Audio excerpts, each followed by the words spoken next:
विद्यार्थियों, इस हफ्ते असीं चिट्ठी लिखण दा सही ढंग विचारांगे। पहला असीं चिट्ठी दियां किस्मां बारे गलबात करांगे।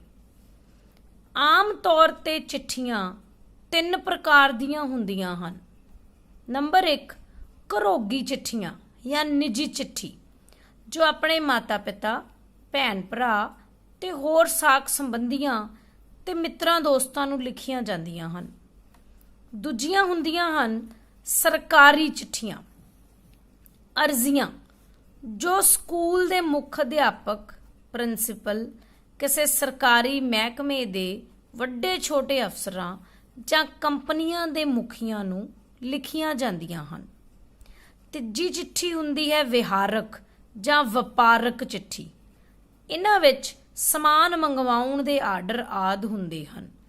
इस विच बिने पत्तर दा तरीका ही वरतिया जांदा है। तुसीं इन्हां किस्मां नूं याद रखना है। किस्म दे आधार ते ही तुसीं चिट्ठी पत्तर लिखण दा अभ्यास करना है। सारियां किस्मां दी समग्री वखरी हुंदी है। तुसीं इस गल दा विशेष ध्यान रखना है। हुण असीं विचारांगे कि चिट्ठी पत्तर लिखदे समय संबोधन किवें करना है।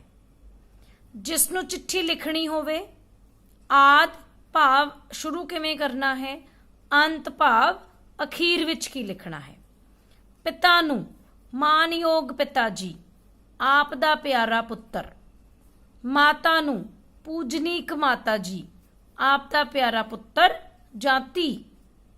वड्डे भरा नूं सत्कारयोग वीर जी या वीर जीओ, जी लिखोगे तां भी ठीक है, आप जी दा छोटा भरा। छोटे भरा नूं प्यारे सोनू, उत्थे भरा दा नाम आएगा। तेरा वड्डा वीर। मित्र नूं लिखनी है तां मेरे प्यारे बलबीर, इत्थे भी मित्र दा नाम आएगा। तुहाडा जां तेरा मित्र, ठीक है।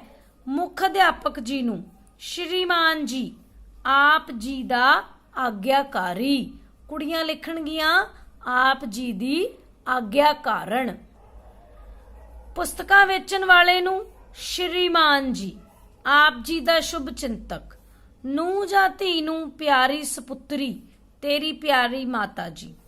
पत्नी नूं प्यारी निर्मल, इत्थे भी पत्नी दा नेम आएगा। सदा ही तुहाडा। ओपरे बंदे नूं, भाव जी नूं तुसीं जाणदे नहीं हो, स्ट्रेंजर है, श्रीमान जी, आप जी दा शुभ चिंतक। वड्डी भैण वल सत्कारयोग भैन जी, आप दा छोटा वीर। छोटी भैण प्यारी सुरजीत, मतलब आप तो छोटे नूं लिखनी है तो तुसीं उसदा नाम लिखना है। जे वड्डे नूं लिखनी है तो सत्कारयोग वाले शब्द लिखने हन। सहेली नूं लिखनी है तो प्यारी कमल, तेरी या तुहाडी सहेली। किसी अफसर नूं लिखनी है तो श्रीमान जी, आप जी दा विश्वास पात्र। किसी दुकानदार जां व्यापारी नूं लिखनी है तां भी श्रीमान जी, आप जी दा शुभ चिंतक। तुसीं इन्हां संबोधनी शब्दां नूं चंगी तरह याद करना है ਅਤੇ अपनी चिट्ठी विच सही तरीके नाल वरतों करनी है।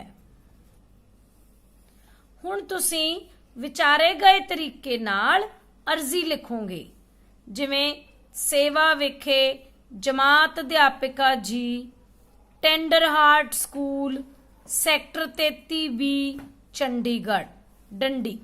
एक लाइन छड्ड के श्रीमती जी या श्रीमान जी। तुसी जमात अध्यापिका नूं चिट्ठी लिख रहे हो अर्जी तां श्रीमती जी। जे मुख अध्यापक जी नूं लिखनी है तां श्रीमान जी। इत्थे तुसी चिट्ठी दी अर्जी दी समग्री कि किस चीज़ बारे तुहाडी अर्जी है। फिर आप जी दी आग्या कारण, जे कुड़ियां लिखणगियां तां आग्या कारण, जे मुंडे लिखणगे तां आग्याकारी। अपना नाम, जमात, रोल नंबर। फिर उस तो बाद तुसी लिखोगे मिति। मिति 24 मई 2021, ਜਿਹੜੀ भी मिति ਤੁਹਾਨੂੰ ਦੱਸੀ ਜਾਏਗੀ। ਉਸ ਤੋਂ ਬਾਅਦ ਅਭਿਆਸ ਲਈ ਜਮਾਤ ਅਧਿਆਪਿਕਾ ਜੀ ਨੂੰ ਬਿਮਾਰੀ ਦੀ ਛੁੱਟੀ ਲੈਣ ਲਈ अर्जी लिखो। तुसी ये विचारे गए तरीके नाल ढंग नाल ही अर्जी लिखनी है। और एक गल खास ध्यान देना है कि कोई भी चिट्ठी तुसी लिखनी है ਖੱਬੇ ਪਾਸਿਓਂ ਹੀ ਸ਼ੁਰੂ ਕਰਨੀ ਹੈ। ਤੁਹਾਨੂੰ ਇੱਕ ਹੋਰ ਚਿੱਠੀ ਦਾ ਨਮੂਨਾ ਅਸੀਂ ਵਿਖਾਉਂਦੇ ਹਾਂ। ਹੁਣ ਵੇਖੋ, ਸਕੂਲ ਦੇ ਮੁੱਖ ਅਧਿਆਪਕ ਜਾਂ ਅਧਿਆਪਿਕਾ ਨੂੰ ਜ਼ਰੂਰੀ ਕੰਮ ਦੀ ਛੁੱਟੀ ਲੈਣ ਲਈ ਬਿਨੇ ਪੱਤਰ ਲਿਖੋ। ਬਿਨੇ ਮਤਲਬ ਤੁਸੀਂ ਉੱਥੇ ਬੇਨਤੀ ਕਰ ਰਹੇ ਹੋ ਕਿ ਤੁਹਾਨੂੰ ਛੁੱਟੀ ਚਾਹੀਦੀ ਹੈ। ਖੱਬੇ ਪਾਸਿਓਂ ਸ਼ੁਰੂ ਕਰੋ, ਸੇਵਾ ਵਿਖੇ। ਮੁੱਖ ਅਧਿਆਪਕ, ਜੇ ਅਧਿਆਪਿਕਾ ਤਾਂ ਅਧਿਆਪਿਕਾ ਜੀ।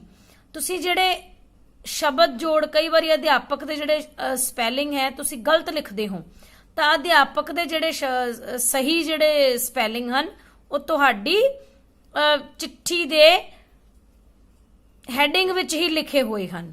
ਉਸ ਤੋਂ ਬਾਅਦ ਸਕੂਲ ਦਾ ਨਾਮ, ਸ਼ਹਿਰ, ਫਿਰ ਉਸ ਤੋਂ ਬਾਅਦ ਵਿਸ਼ਾ ਵੀ ਲਿਖੋ। ਜ਼ਰੂਰੀ ਕੰਮ ਦੀ ਛੁੱਟੀ ਲਈ ਬਿਨੇ ਪੱਤਰ, ਸ਼੍ਰੀਮਾਨ ਜੀ, ਸ਼੍ਰੀਮਤੀ ਜੀ। ਉਸ ਤੋਂ ਬਾਅਦ ਤੁਸੀਂ ਆਪਣੀ ਚਿੱਠੀ ਜਿਹੜੀ ਹੈ ਉਹ ਸ਼ੁਰੂ ਕਰੋਗੇ। ਇਹ ਬਹੁਤ ਲੰਬੀ ਨਹੀਂ ਹੋਏਗੀ।